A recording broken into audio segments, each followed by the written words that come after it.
വടകര ഈ തെരഞ്ഞെടുപ്പിന്റെ ഗ്ലാമർ പോരാട്ടം നടക്കുന്ന മണ്ഡലമാണ് വടകരയിൽ രാഹുലുണ്ട്.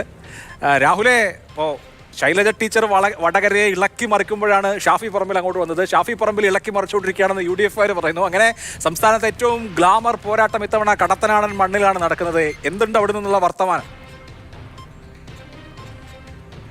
അഭിലാഷ്, നമ്മൾ ചൂടിനെ കുറിച്ച് പറഞ്ഞു. വടകരയുടെ തെരഞ്ഞെടുപ്പ് ചൂട് എന്ന് പറയുന്നത് അതിൻ്റെയൊക്കെ 10 മടങ്ങാണ് എന്നതാണ്. കാരണം സംസ്ഥാനത്ത് തന്നെ ഏറ്റവും ശക്തമായ രാഷ്ട്രീയ പോരാട്ടം നടക്കുകയാണ് വടകരയിൽ. അതിനൊപ്പം തന്നെയാണ് 2 സിറ്റിംഗ് MLA-മാരാണ് നേർക്കുനേർ മത്സരിക്കുന്നത് എന്നത്. ആര് ജയിച്ചു കഴിഞ്ഞാലും ഒരു ഉപതെരഞ്ഞെടുപ്പ് കൂടി ആവശ്യമായി വരും എന്നതാണ്. അത് മട്ടന്നൂരിലാകുമോ അതോ ഷാഫി പറമ്പിൽ അതിവൈകാരികമായ യാത്രയയപ്പ് നൽകിയ പാലക്കാടാകുമോ എന്നൊരു ചോദ്യം കൂടി ബാക്കിയാവുകയാണ്. മണ്ഡലത്തിൽ പൊതുസ്ഥിതി ഇടതുപക്ഷത്തിന് നിയമസഭയിൽ അതിശക്തമായ വേരോട്ടമുണ്ട്. 7-ൽ 6 ഇടത് MLA-മാരാണ്. പക്ഷേ ലോക്സഭയിലേക്ക് വരുമ്പോൾ UDF-നൊപ്പം നിൽക്കുന്ന ഒരു സ്വഭാവമാണ് കഴിഞ്ഞ 3 തവണയായി വടകര കാട്ടിക്കൊണ്ടിരിക്കുന്നത്. കഴിഞ്ഞ തവണ 84,000-ലധികം വോട്ടിൻ്റെ ഭൂരിപക്ഷത്തിലാണ് K മുരളീധരൻ വിജയിച്ചത്.